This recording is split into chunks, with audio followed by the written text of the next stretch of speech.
morning. It's wonderful to see you all here. I'd like to just start off by formally thanking all the many sponsors who have made this event possible.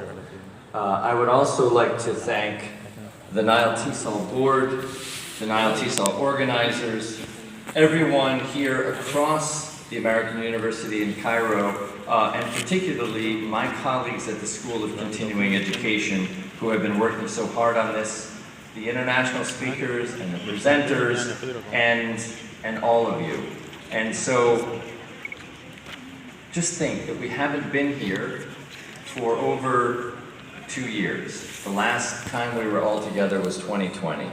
And so, in my role as dean, I'm supposed to come to the podium and to formally welcome you and to thank you and all of that. But I'd like to do something else. More informally, I'd like to come out and greet you all, colleague to colleagues. Because as I stand here and I look up at this very full room, I'm just reminded of the power that comes together with an event like this. Just imagine all of the expertise, all of the energy, all of the aspirations that are collected in this room. And as I was coming here today, I was thinking about conferences in general. It's wonderful to have them. There's a lot of great opportunities for photos, for selfies, for networking, and those things are important, and I'll talk about the networking in a second. But why do we gather like this? In any profession, at any point, why do we get together rather than on Zoom, as we've been doing for the last 2 years, rather than just going about our work individually?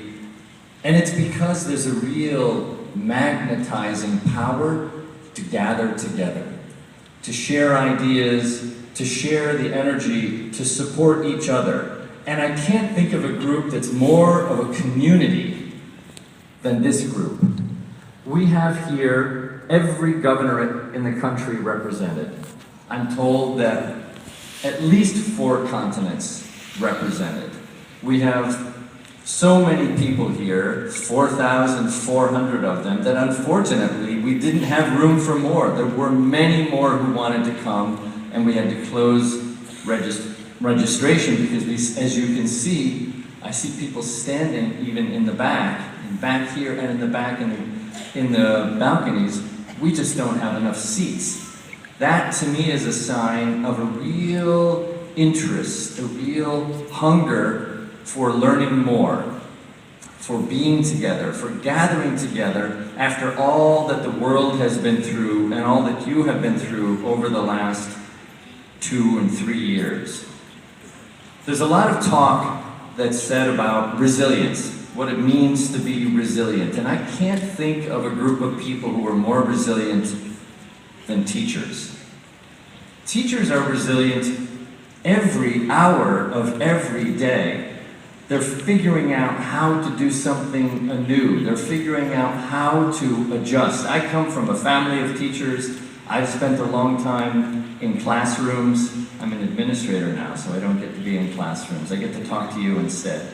But I know very well from my family, from my own experience, from all of you and knowing many of you, how resilient you have to be, and that was really put to the test over the last 2 years.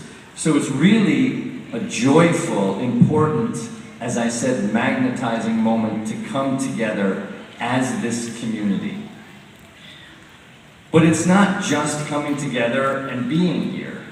I think there's a real value in knowing how to best take advantage of a conference. I can remember going to my first conference, an academic conference, and I was so intimidated. I was so relatively lost, literally lost, trying to find my way through this huge conference.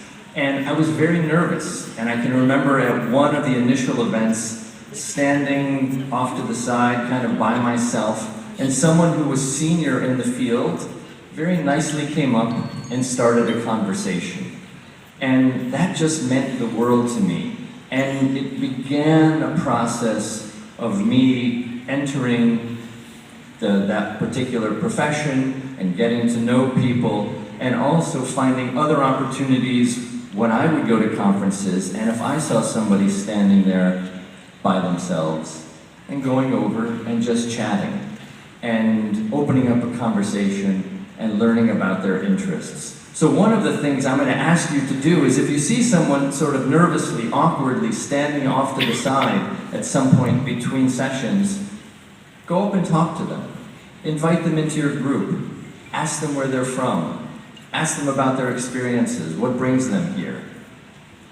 Also, I think a conference is a great opportunity for each of us to push ourselves out of a comfort zone. Don't just go to the sessions that are given by your friends. Yes, you should go and support your friends, or that are on topics that you already know everything about. Go to some sessions that are going to push the boundaries of your knowledge and of your interest.